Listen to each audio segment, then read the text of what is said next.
Alors juste 2 mots, moi je n'ai pas trop parlé. Donc merci à vous d'être resté pour le débat. Merci à Nori d'être venu pour échanger avec le public.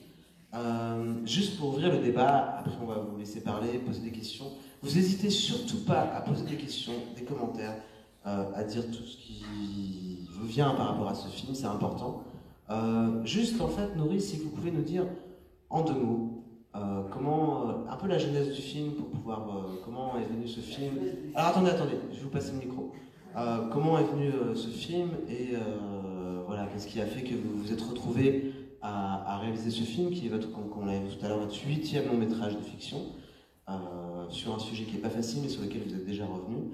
Vous nous expliquer un peu l'histoire du projet.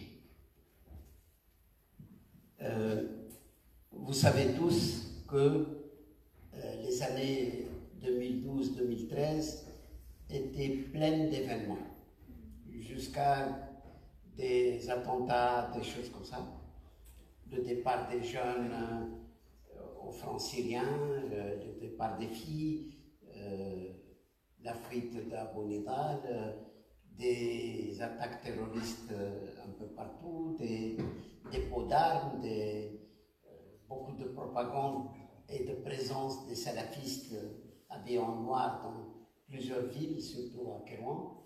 Donc c'était 2 années assez dures et inhabituelles pour nous en Tunisie. Et en 2013, moi je venais de finir un film qui se situe les 2 premiers jours de la Révolution, entre guillemets. Et les événements se sont développés très fort. Et un jour, le ministre de l'Intérieur est venu parler dans l'Assemblée constituante du retour de filles de Syrie. Il a parlé de 8 filles, après il y a eu beaucoup, des dizaines. Quand il a parlé des 8 filles, il a expliqué qu'elles avaient le ventre plein. C'est pour ça qu'elles sont rentrées. Et évidemment, le sujet était brûlant pour moi.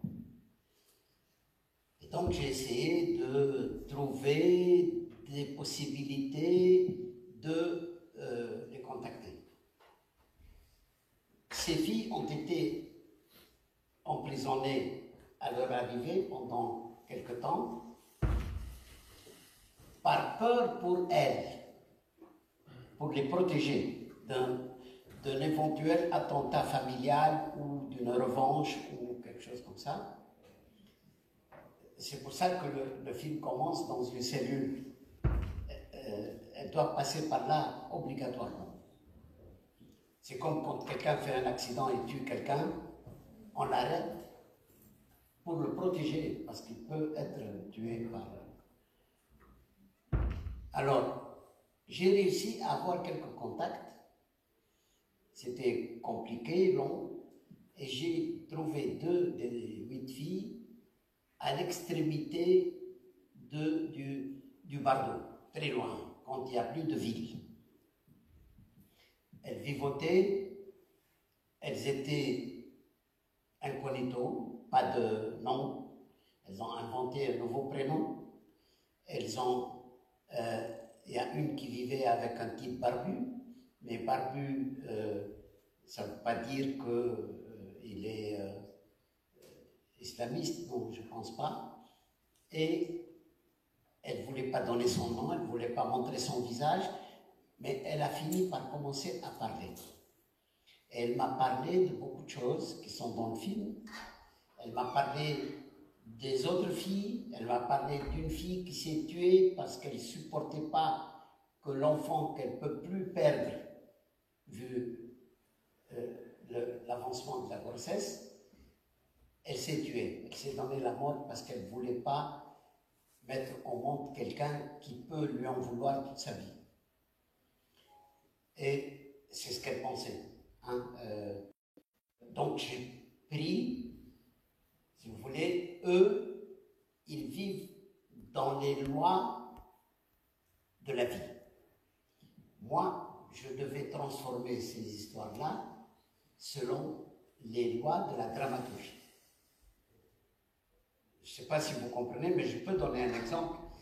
Par exemple, n'importe qui d'entre nous peut avoir un problème avec sa mère, ou son père, ou sa femme, ou son enfant, et le problème n'est jamais réglé, il traîne le problème toute la vie, il vivote, il s'accommode, et finalement, le problème reste caché. Dans la dramaturgie, tu ne peux pas laisser le problème caché, il faut le régler avant la fin du film. Voilà la différence, vous avez compris la différence. C'est la vie finie avec la fin du film. Donc moi j'ai fait tout ce boulot-là, j'ai travaillé des personnages. Alors, à côté de ça, en 2013, je ne sais pas si certains d'entre vous se rappellent, il y a eu le jeune homosexuel qui a été renvoyé de tous les lycées de la Tunisie et qui a été malmené par les islamistes, qui a été malmené par la police, des choses qu'il n'osait même pas dire, nommer. Et je voulais aussi en faire un autre épouvantail, c'est-à-dire c'est des gens qu'on utilise pour faire peur, alors que c'est des victimes, ils ne font pas peur, ils n'ont agressé personne. Et en même temps, je défendais l'arbitraire que ces filles ont subi, je dénonçais en même temps les excès de l'islamisme politique, et en même temps, je défendais les libertés individuelles à travers ce garçon, cet étudiant, qui maintenant on peut dire son nom parce qu'il vit en France, il s'appelait Ahmed Ben Amour. Il avait même pas 20 ans à l'époque, et ma fille l'a bien connu, des gens proches de moi l'ont connu, et je l'ai un peu connu à travers eux, je n'ai pas voulu le contacter pour pouvoir faire le film. Je ne sais pas si vous comprenez ça, c'est presque une manière de protéger le film, hein, pour qu'il ne se mette pas à me surveiller trop dans mes mouvements, etc. Voilà. De là est venu le film, voilà. Merci. On va ouvrir un petit peu l'échange avec la salle. Donc, si vous avez des questions, vous pouvez y aller. Est-ce qu'il y a des questions dans la salle, des commentaires, des interventions? Sinon, on continue. N'hésitez pas, hein. Alors, une première question par ici, une deuxième qui vient ici. Il va. De quoi? Deux. Alors, deux. 1, 2, 3. Allez-y. Bonsoir. Bonsoir. C'est un très beau film. Je n'entends pas bien, oui. Un très beau film, je vous félicite. Merci. Pour le livre Viol Halal, est-ce qu'il existe ce livre ou bien c'est inventé juste pour le film? Quel a écrit Joe? Le livre. J'ai pas bien compris. Le livre que Joe a écrit dans le film, est-ce qu'il existe dans la vraie vie ou bien vous l'avez inventé juste pour le film?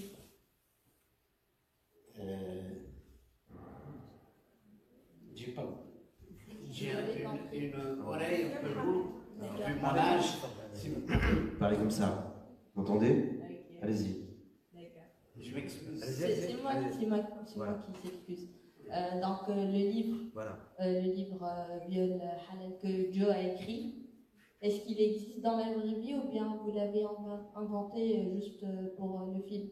Non, je l'ai inventé. Il y a beaucoup de choses qui sont inventées dans le film, mais j'ai voulu être honnête et je vous dis qu'est-ce qui m'a inspiré ce film. Maintenant, ce film a évolué, a pris du temps, certaines choses sont devenues désuètes, dépassées avec les années, parce que ça a traîné 6 ans qu'un producteur n'a pu faire le film alors qu'il avait une subvention. C'est comme ce qu'on appelle, l'expression française, c'était la patate chaude, tout le monde l'a jeté à l'autre. Et finalement, la comédienne qui jouait l'avocate a fait une société et a permis sa production, qui est Affaire de Mahmoud. Voilà. Merci, Monsieur Nouri. Donc, je tiens à vous féliciter pour ce film. Vraiment, vous avez traité des sujets qui sont trop polémiques et vous l'avez traité d'une façon très audacieuse et très engagée. Sinon, je voulais aborder le sujet que le peuple tunisien a vécu une révolution politique, mais je pense qu'il y aura une révolution de mentalité. Est-ce que tu penses que le peuple tunisien a évolué depuis 2011, depuis la révolution? Sinon, s'il n'a pas évolué, est-ce qu'il y aura l'espoir d'évoluer? Vous savez, l'évolution des peuples, c'est pas un truc mécanique, ça prend du temps, ça prend des générations. Si vous comparez vos parents, vos mamans, les filles, vos parents, vos mamans, vos grandes-mamans, il y a une sacrée différence qui s'est développée entre les trois générations. Et ça doit prendre du temps et de la maturation. Pourquoi? Parce qu'il y a la présence de l'homme qui veut dominer, qui ne veut pas que les choses changent. Je le dis, je suis un homme comme toi, et réellement, les hommes ont envie que les choses restent comme elles sont. Alors que les filles ont envie que ça avance, ça progresse, elles progressent, elles ont beaucoup, moi je vois à travers mes deux filles, elles me dépassent en tout, c'est incroyable. Je suis heureux comme ça, c'est très bien. Alors, ce que je voulais dire, hein, tu veux échanger, oui? Je vais échanger. Bon, tout à fait, je te partage la même vision. Je pense que les filles ou les femmes en Tunisie doivent être privilégiées parce que vraiment c'est les piliers de la société. Et en Tunisie, on peut s'estimer chanceux par rapport aux autres peuples arabes et islamistes, mais quand même il faudra beaucoup de changements, malgré qu'on est dans une bonne situation qu'on peut tolérer, mais c'est pas suffisant. Moi, je vais te raconter un petit épisode de ce qu'on a appelé à décembre Rahil en 2013 au Bardo, qui a permis la chute de la Troïka. La Troïka devait être là pour 1 an pour faire préparer des élections et faire un projet de destour d'une constitution. Et ils sont restés 3 ans. Bon.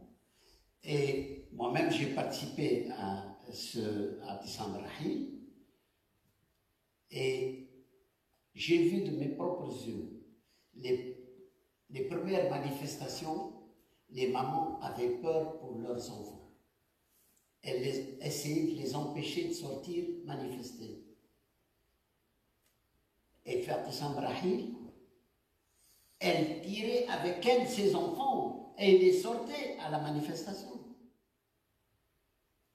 Elles ont compris, mais elles étaient certaines, c'est pour ça qu'elles ont fait ça. Il n'y a plus de doute. Et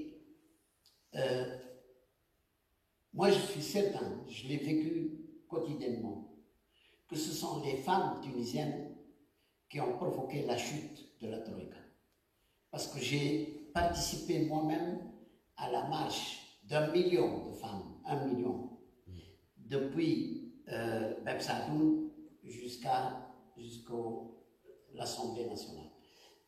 Et il n'y a pas eu une seule fois ce mouvement, il y a eu plusieurs fois. Et finalement, les femmes ont compris beaucoup de choses très vite, très très vite. Et les peuples comprennent. Ceci dit, moi, ce film, je ne le fais pas pour maintenant. Moi, je le fais pour la mémoire. Parce qu'il ne faut pas qu'on oublie ce qui arrive à nos femmes, à nos enfants et même aux hommes. Hein? Parce qu'il y a des hommes qui ont été bien élevés par les mamans. Quand ils sont bien élevés par les mamans, c'est gagné. Moi, j'appelle les femmes, elles ont une mission historique, c'est de faire la rééducation des hommes. Il faut faire la rééducation des hommes et vous gagnerez, vous, et eux aussi vont gagner. Parce qu'ils n'ont pas, ils ont peur de leur sensibilité, de leur faiblesse, de leur larme, de l'expression d'un sentiment de faible. Et ça, c'est une force. Ils ne comprennent pas que c'est une force. Hein. Et il faut les rééduquer, il faut qu'ils arrêtent d'être violents. C'est ça. La solution vient toujours par la violence. Il y a des hommes qui ne sont pas comme ça, mais je parle en général de ce qui m'a choqué dans notre société.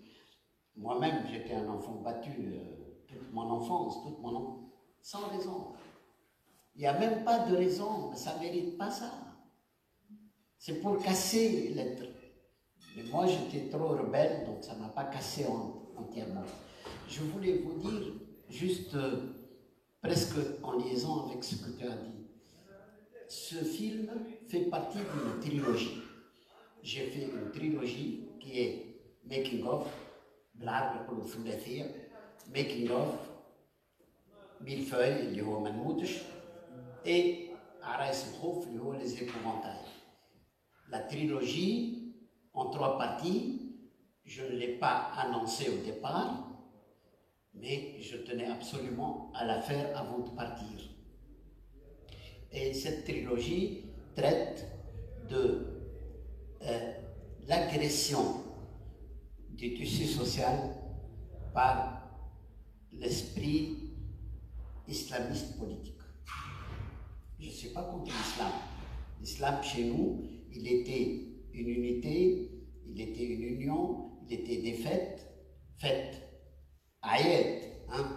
Il était un partage, il était une amitié entre les gens. On n'a jamais été dérangé par un religieux.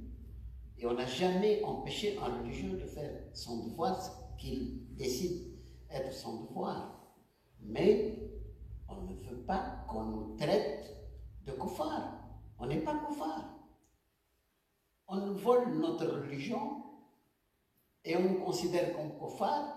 Et l'arme qu'ils vont utiliser contre nous, c'est notre propre religion, comme si c'était la leur. La laïcité, elle a un sens précis. C'est la séparation de la politique et du pouvoir. Or, là, il n'y a pas de séparation de la politique et du pouvoir. Ils ne peuvent jamais être laïcs. Il faut se bagarrer, il faut lutter pour imposer la laïcité. Et ce n'est pas moi, je ne suis pas contre la présence de la Nahda. C'est un reflet du rapport de force dans la société. Qu'elle diminue en pourcentage, c'est aussi le reflet du rapport de force qui change dans notre société. C'est-à-dire que la bataille sera longue. Et il faut continuer. Il faut continuer pas contre l'islam. C'est pour nettoyer l'islam. Est-ce que ça te plaît, toi, quand tu voyages, quelqu'un te regarde et pense que tu peux être terroriste? Mais pourquoi ma religion devient celle du terrorisme? Ça ne m'intéresse pas. Je ne gagne rien en ça. Et ça, il faut des années et des décennies pour le changer. Voilà. C'est pas, j'espère ne pas vous ennuyer par tout ça. Alors, on avait une question par ici, et une autre question par là. On peut parler bien fort. D'accord. Donc, encore bravo pour le film. Donc, comme cela a été dit, les sujets traités, moi je trouve que c'était très touchant la relation entre Zine et le garçon. Et j'ai une petite question, c'est par rapport aux petites poupées, donc les éventails. Donc, qu'est-ce que cela signifie? Comment? Qu'est-ce que cela signifie? Les petites poupées qu'elle crée la maman, donc les éventails. C'est moi qui les ai fabriquées. Oui. Les poupées, c'est moi qui les ai fabriquées.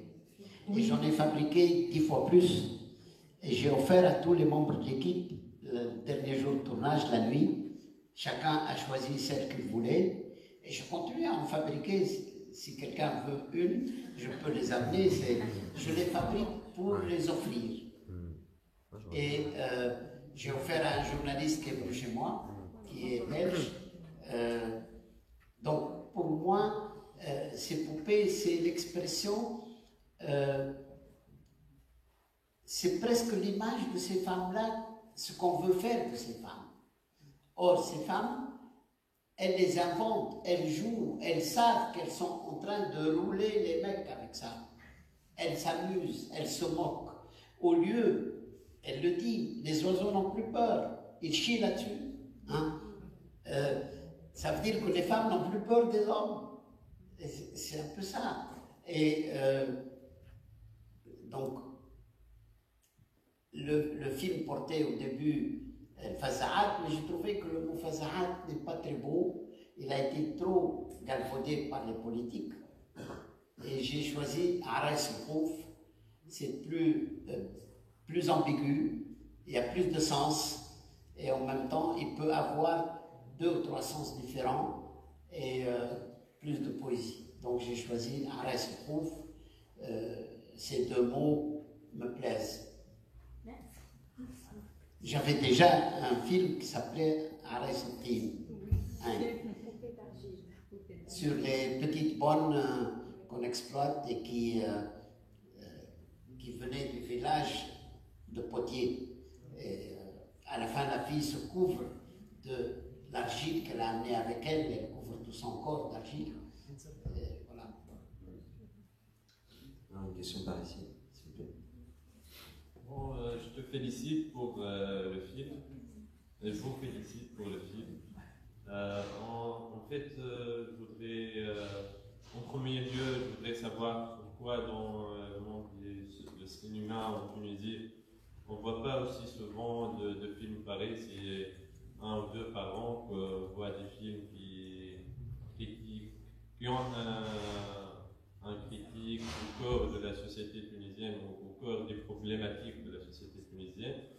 Et en second lieu, parlant de la religion, vous avez mentionné beaucoup notre. En fait, je ne vois pas qu'en Tunisie, on est maintenant un état de diversité où ça existe les non-religieux, les athées, d'autres religions aussi, même que nous ne connaissons pas. Il y a des bouddhistes même. Donc, je voudrais juste vous questionner pourquoi notre. C'est une diversité et chacun a le droit de choisir. Merci. La diversité est très bonne. C'est une bonne chose, la diversité. Et je suis pour, c'est mon combat. Un de mes combats, c'est-à-dire, je suis à fond pour l'émergence de l'individu. Je crois en chaque individu. Parce que, je prends un exemple. Ma fille voulait faire danse, par exemple. Je peux imaginer qu'il y a un père qui peut l'empêcher de faire la danse. Ma fille danseuse, professionnelle. Alors que ça, c'est un choix d'individu. Il faut respecter l'individu. Elle peut être une très grande danseuse. La danseuse n'est pas nécessairement une mauvaise chose, non. La danseuse classique, c'est des stars. Donc, je suis pour l'émergence de l'individu, et avec l'émergence de l'individu, on va avoir une diversité incroyable, et la diversité est une richesse. Mais il y a toujours une cause qui nous unit.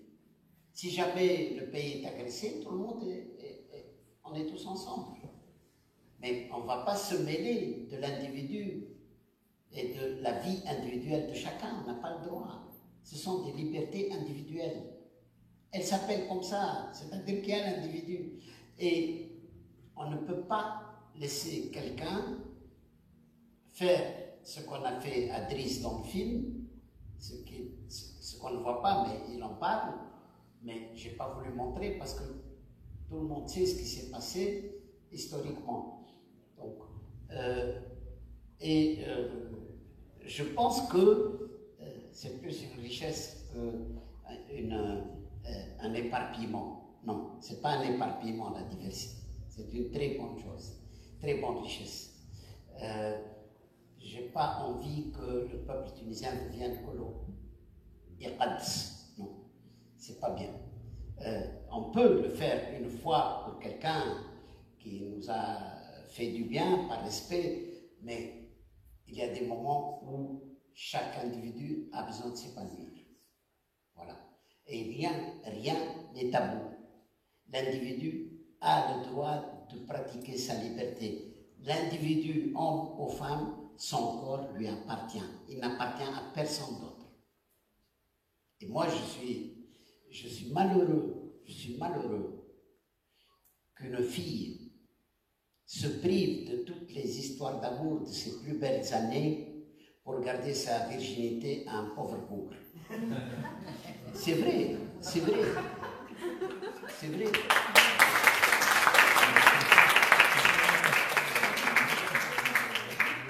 C'est vrai.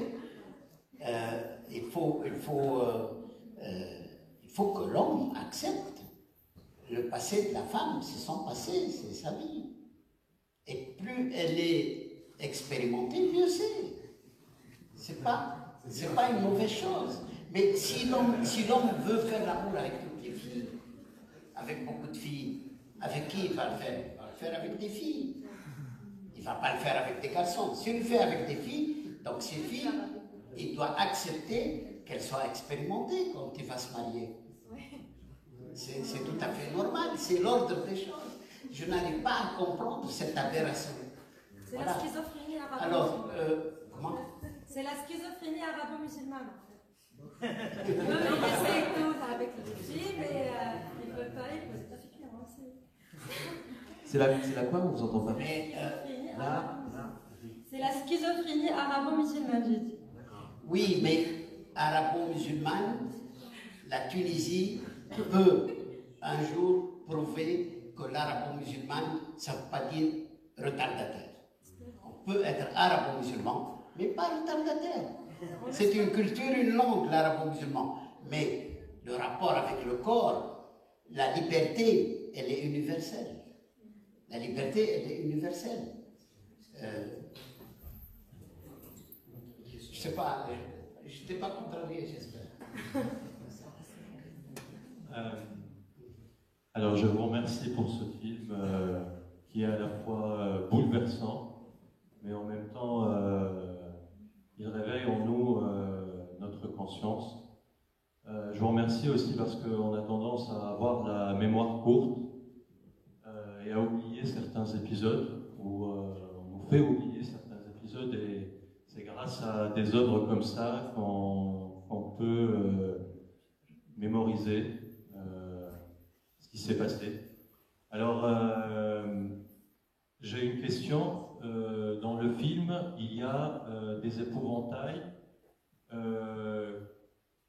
qu'on voit clairement dès le début du film, qui sont partis en Syrie. Après, on apprend à découvrir d'autres épouvantails, donc, comme le garçon. Mais j'ai l'impression qu'il y a beaucoup plus d'épouvantails dans ce film qu'on ne le croit. Et que je ne parle pas des petites poupées que vous construisez. Oui. Mais est-ce que c'est vrai? Oui. Merci pour votre question. En fait, quand on fait un film et que les événements d'un film se prolongent sur 3, 4 ans, 2 ans, 1 an, on est obligé d'accumuler les événements. Et on a l'impression qu'on a trop. Or, c'est la logique de la dramaturgie et du cinéma. La dramaturgie dans un livre, le temps n'est pas précisé. Tu peux lire le livre en 1 an, tu peux le lire en 2 nuits. Mais dans le cinéma, tu dois le voir pendant la durée choisie et décidée. Et cette durée doit inclure tout ce qu'on veut dire. Et parfois, le langage cinématographique implique que des choses se concentrent et qui est un peu trop. Mais c'est une question peut-être d'habitude. Je crois qu'on est en train de perdre beaucoup d'avantages en nous amusant à voir le feuilleton turc. Et là, c'est quelque chose qui ne nuit pas au premier degré, mais à la longue. À la longue peut nuire. Moi, je préfère accumuler parce que j'ai beaucoup de choses à dire et que la durée d'un film est trop courte pour dire tout ce que j'ai à dire. Donc j'essaie de trouver les moyens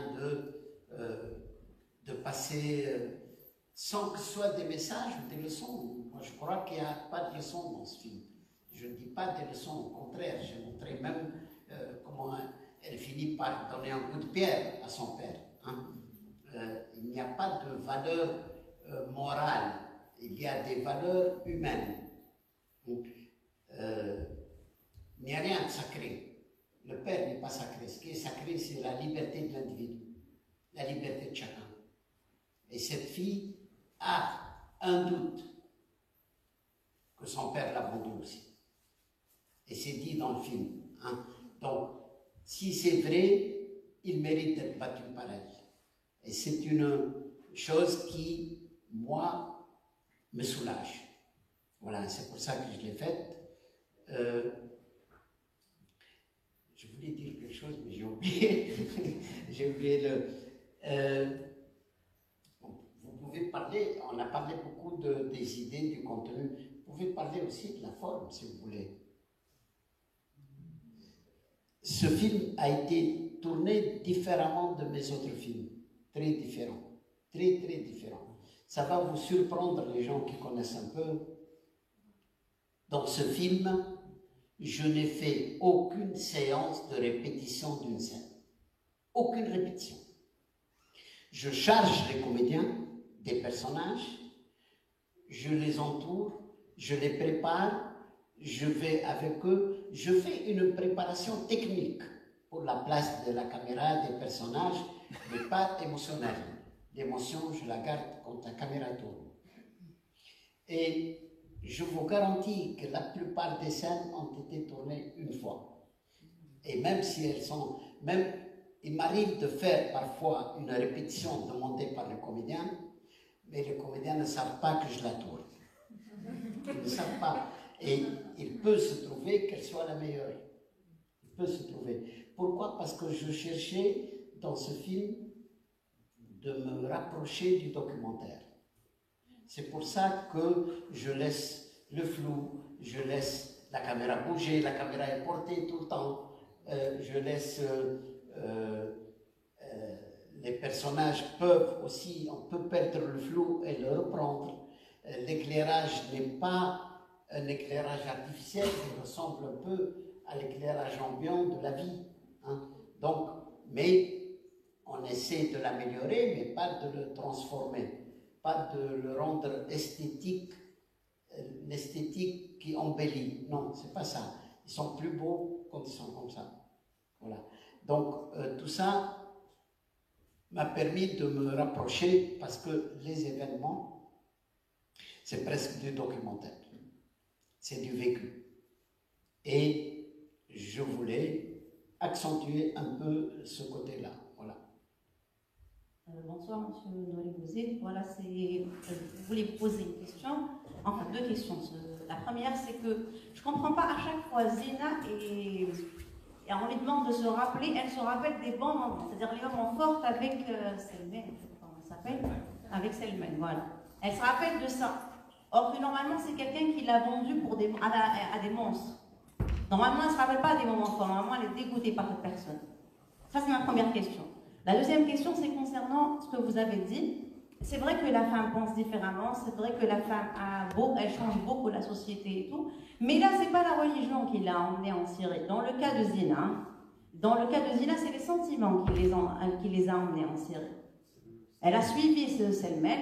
On ne parle pas qu'elle était religieuse, au contraire, sa mère, elle dit qu'elle voulait se montrer, qu'elle était là pour... Ça lui fait plaisir, ça lui faisait plaisir que les jeunes couraient après elle, mais elle ne parle pas qu'elle était religieuse ou elle avait des tendances religieuses.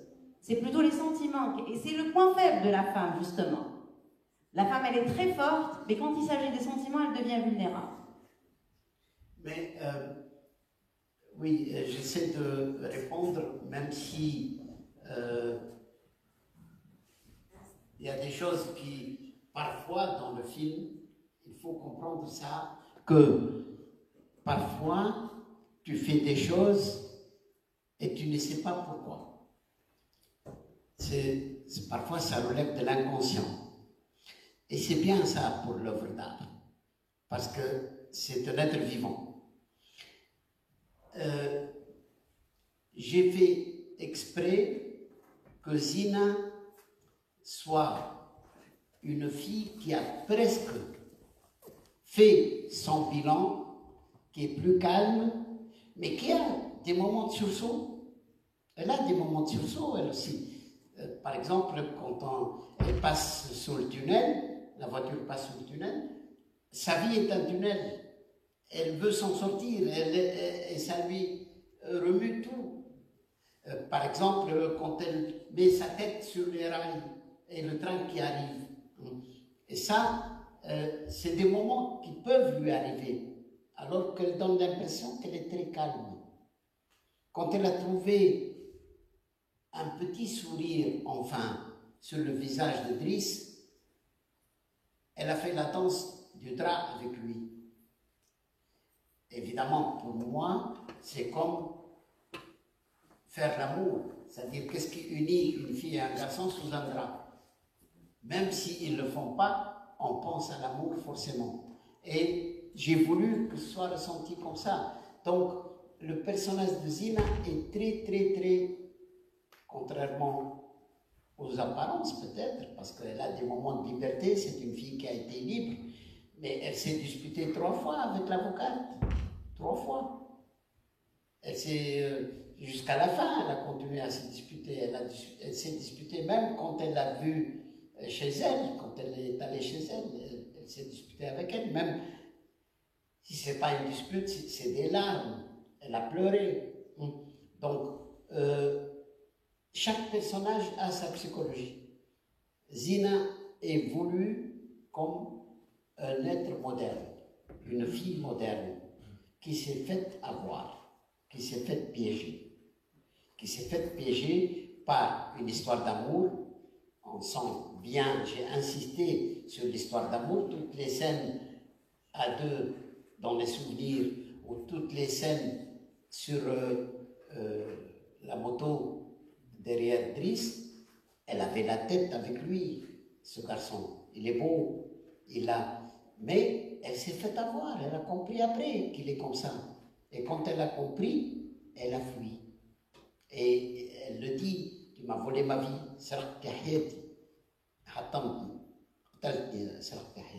donc, moi je pense que si on fouille, on va trouver beaucoup de violences cachées, même avec le petit proxénète devant la maison. Elle le laisse parler, parce qu'elle est calme. Mais à la fin, elle lui dit Baradour Brafel. Baradour Brafel. Et ça, je trouve que c'est bien, encore une fois, on a parlé tout à l'heure de la diversité, ces filles et ce garçon, il y a une diversité entre eux. Ils ne doivent pas se ressembler tous, ils ne doivent pas réagir de la même façon, tous.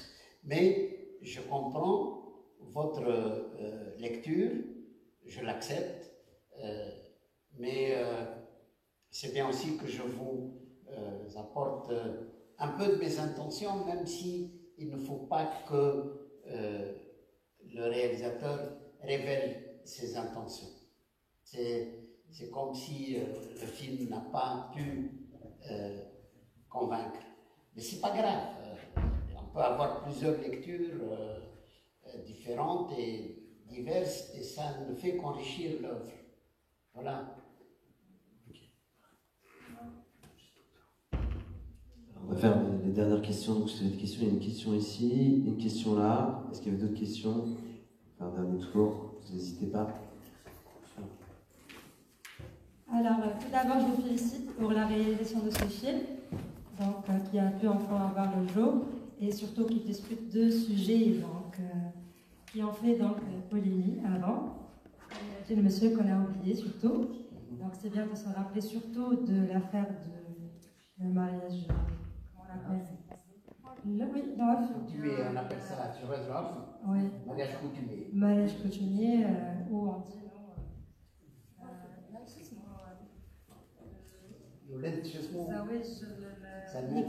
Voilà. Donc, vous avez dit que ce n'était pas la même chose. Mais vous dites que vous vous êtes renseigné de l'affaire, une vraie affaire de 8 femmes, vous avez dit à l'époque. Oui. Donc c'est une vraie affaire. Donc, selon ce que vous avez collecté. Mais après, j'ai découvert qu'il y a une vingtaine ou plus qui sont revenus. Et qui se sont fait piéger. Elles croyaient, d'après l'enquête, elle le dit quand elle est avec l'avocate dans sa maison. Certaines ont pensé qu'elles vont soigner des malades, qu'elles vont faire la cuisine, qu'elles vont s'occuper de la maison, elles vont aider de cette façon. Elle peut penser qu'un jour, elle peut se marier et faire un foyer avec quelqu'un, mais elle a découvert que c'est l'enfer. C'est pas du tout la même chose. Donc, il y a un piège. Elles ont été piégées. Déjà, j'ai une question par rapport à ces pièges. Mais bon, vous venez de dire que Zina, en fin de compte, elle est devenue expérimentée et elle a dit au voisin, donc laisse-moi tranquille, va chercher un autre. Mais elle, en fait, il y a un peu de naïveté pour ces femmes qui ont choisi, qui ont choisi d'y aller toutes seules. Bon, certaines qui fuient certainement par exemple, je sais pas, elle fait quelque chose ici en Tunisie pour aller là-bas, puisqu'elle choisit d'être une infirmière loin de la maison, ou elle rêve de faire un foyer ailleurs que sa maison, certainement. Donc là, vous dites indirectement que certaines filles, qu'à l'époque, ou que jusqu'à aujourd'hui, qui vont à ce genre de mariage, ou bien cette piège, donc indirectement, il y a une naïveté. Que ce soit pour Zina, peut-être qu'elle aussi, elle fut son père, qui l'a battue, selon son historique. Sinon, moi, au début, je voulais me renseigner par rapport à ces 8 femmes dans la vraie vie. Est-ce que vous avez entendu, c'est une de ces femmes, elle a pu enfin donc poser une plainte. Elle a pu aider la police. Il faut que j'avoue que le personnage de Zina, je la voulais une fille qui, grâce à son expérience et ce qu'elle a vécu, elle ne réagit pas de manière violente devant le sexe. Elle en a vu d'autres. Et elle est tranquille sur ce plan-là. C'est pas ça qui la dérange. Ce qui la dérange, c'est qu'elle a été trompée, c'est qu'elle a été piégée. Elle est partie pour une histoire d'amour. Et elle s'est fait avoir. Mais elle ne réagit jamais. Je ne voulais pas qu'elle réagisse de manière... Elle sait ce que c'est ça. Mais elle n'est pas partie pour ça, elle est partie pour autre chose. Ils l'ont vendue. Et cette fille peut coûter cher pour nous la vendre. Moi, j'ai vu des séquences de documentaires sur la vente des filles... j'ai oublié la tribu, comment elle s'appelle. Elles ont été toutes violées. Les hommes ont été tués. Les Yazidiyyin. اليزيديين هما مسلمين من نوع آخر. مسلمين من نوع آخر وخاطر من نوع آخر on ne leur a pas permis de vivre. Elles sont donc kuffar. Et les Yazidiyyin, شفت des documentaires يخوفوا. رجال واحد عنده واحدة يبيع فيها. ما وراهاش أنا يبيع فيها لرجال مزادة بالمزاد العالمي. يقول له عيونها شلونهم، شعرها شلونهم، كيف يقول له أصفر، يزيد الدوبل في السوق. Mais c'est de la folie, c'est des trucs de fou. C'est des trucs de fou. C'est vraiment le Moyen-Âge de nouveau. Donc, j'ai pas voulu que cette fille qui porte un peu le film et qui finit dans sa chevauchée finale, elle donne un espoir.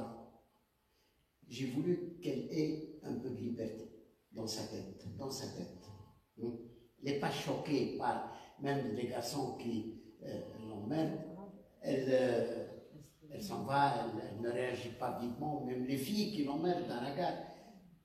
Donc je voulais qu'elle soit un peu plus cool et que tout ça ne doit pas empêcher les gens de vivre. Et si tu réagis, ça se poursuivra. Si on est indifférent, les gens vont finir, ça les fatigue. Et bon, je pense que c'est une manière de voir. Voilà. Juste un mot pour... oui, oui.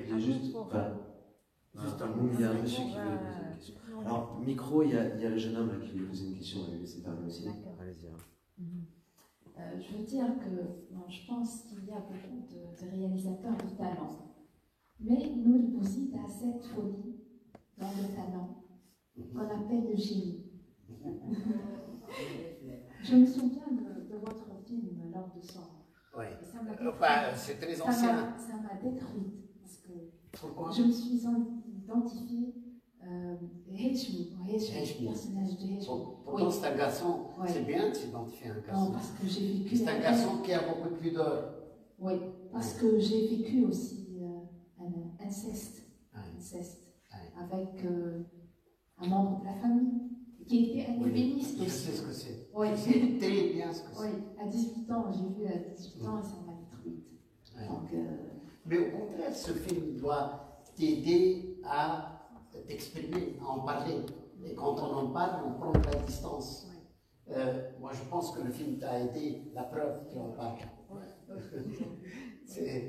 Même si tu ne penses pas qu'il t'a aidé, mais en fait, il peut t'avoir aidé à formuler. C'est dans la psychanalyse, quand on formule, on commence la guérison. Oui, c'est vrai. Mais ça. Vos films sont d'une violence incroyable. Celui-là.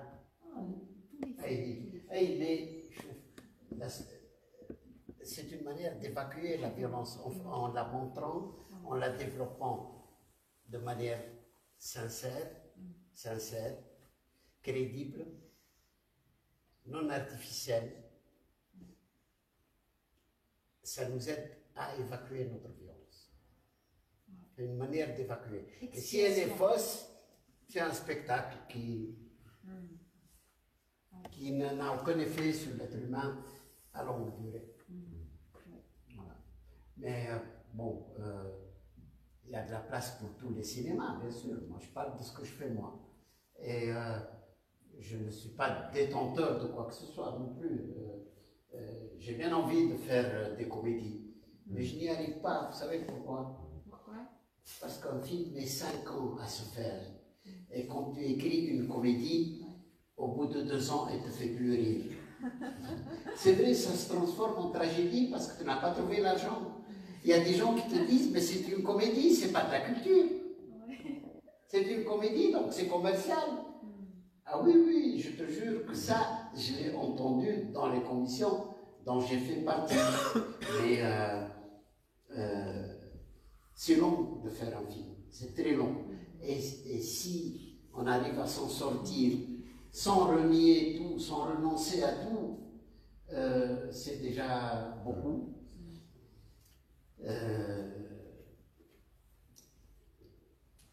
Un film peut être abandonné à mi-chemin. Il y a beaucoup plus. Il y a 10 fois plus, 100 fois plus de scénarios qui sont dans le cimetière des scénarios que sur l'écran. Beaucoup plus. C'est tellement bien. Voilà. J'ai adoré. Comme ça se vit, il y a de l'écho, donc je n'entends pas bien loin. On va laisser au jeune homme qui veut poser une question. On va finir avec vous. Je crois qu'il y a un monsieur qui voulait depuis tout à l'heure. C'est la dernière question? Ah, ok. Bonsoir. Bonsoir. Je me félicite pour ce film. Donc, ma question c'est comment débarrasser du complexe religieux pour s'en sortir et vivre la vie qu'on veut. Se débarrasser du complexe religieux. Mais c'est quotidien, c'est tout le temps, tout le temps. Il faut être vigilant, il faut être convaincu que quand je ne fais pas ça, je ne suis pas non musulman. Je suis musulman. Il faut toujours penser que être musulman, ce n'est pas contre la liberté. C'est être libre et musulman. Moi, je ne veux pas perdre ma liberté parce que je suis musulman. Mais comment puis-je avoir un rapport avec mon corps par rapport à la religion? Il faut, oui, mais qui a dit dans la religion que c'est tabou? Mais le texte religieux, le Coran, il est très ancien. Il reflète le vécu de cette époque-là, au niveau des rapports. Maintenant, il faut respecter ton époque. Ton époque, ce qui se passe. Par exemple, tu ouvres sur une chaîne de télévision, tu trouves un film porno. Tu trouves même des dizaines. Hein?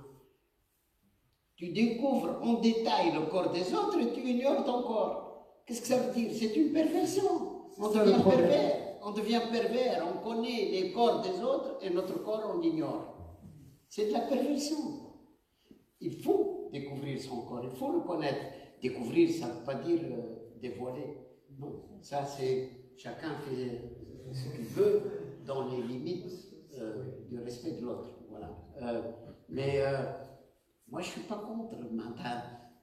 Quand c'est de bon goût, ça ne me dérange pas. Mais quand c'est de mauvais goût, bien sûr, je m'éloigne. Mais n'ayez pas peur pour votre islam, parce que l'islam ne devient riche et ne dure que s'il s'adapte à toutes les époques. Il s'adapte, il trouve la forme, il s'adapte à la démocratie, il s'adapte à tout. Mais il ne faut pas qu'il s'adapte, qu'il continue à nous faire le Ghazawad. Le Ghazawad du Fawad, c'est fini. Hein? Les conquêtes musulmanes, c'est fini, c'est dépassé. On n'en est pas là, on n'est plus là. Parce que même si on s'entête à faire ça, mais on ne fait pas le poids devant les armes de l'Occident. Non, même Radouche a dit hier, quand on voit que notre ennemi politique ou notre adversaire est fort, on l'embrasse. Quand on voit qu'il est faible, on le bat dans un coin comme un boxeur. Il a dit ça. Évidemment, ça a fait un tollé, les school c'est très opportuniste, etc. Radouche est malin, mais quand même, je trouve que entre 2011 et maintenant, la Nahda a accepté beaucoup de choses. Elle a un peu évolué. Moi, en 2011, j'étais tabassé 3 ou 4 fois. Je pensais qu'on allait... Il y a quelqu'un dans la première projection qui a dit, à la fin de la projection, il m'a dit secrètement devant un journaliste, et j'ai demandé au journaliste de ne pas sortir ça. S'il te plaît, ne sors pas ça. Il a dit, les gens qui voient ce film, ils vont brûler les salles. Je lui ai dit, si je le dis moi, ou si tu le dis toi, c'est comme si tu leur demandes de le faire. Personne ne l'a dit. Et personne ne l'a fait. Alors, ça veut dire quoi? Ça veut dire qu'on rend enfer la liberté d'expression. La liberté d'expression, on a besoin de la parole, on n'a pas besoin de flamme pour s'exprimer. C'est ça qui nous fait avancer. Voilà. Mais ton rapport avec le corps, ton corps, chacun a un rapport propre avec son corps, il faut qu'il démystifie tout ce... Il n'y a rien de sacré, il n'y a rien de honteux dans le corps. Il n'y a rien de honteux, on accepte toutes les formes de corps et on vit avec son corps. Mais pour moi, il n'y a pas de problème de ce genre. Moi, j'ai 74 ans, le 22 novembre, j'aurai 74 ans. Dans ma tête, je me sens jeune. Dans mon corps, j'essaie de cacher mes défauts, c'est normal. Parce qu'à mon âge, j'ai des défauts. Mais c'est tout. Il n'y a pas Moi, j'aime pas quand on exploite le corps comme commercialement. Je n'aime pas. Bon, ça existe dans la vie. Il y a des gens qui ont besoin de voir des corps qui payent pour les voir. Mais moi, je n'aime pas exploiter ça dans les films. Alors, la dernière personne. Dernier commentaire, vous avez un commentaire. J'ai trop apprécié la métaphore entre l'Araïs et une femme contrôlée par la peur, parce que je trouve que lorsqu'une femme est contrôlée par la peur, elle ne peut rien faire, elle ne peut pas vivre. Et du coup, j'ai beaucoup attendu le film, depuis 6 mois, je pense. Donc, j'étais fascinée par, premièrement, la musique, le choix de la chanson de Halim Yousfi, c'était génial. C'était génial parce que ça représente énormément les jeunes tunisiens et le vécu tunisien. Et puis, j'étais surtout fascinée par la photographie, les allées, les couleurs de la Médina. Donc, le cadre du film est passionnant. C'est tout. Sinon, merci. Et bonsoir. La musique, elle est de Riyad Ferry. Toute la musique s'appelle Sidi Boussaïd. Si jamais vous rencontrez un CD au nom de Sidi Boussaïd, c'est la musique du film. Merci beaucoup.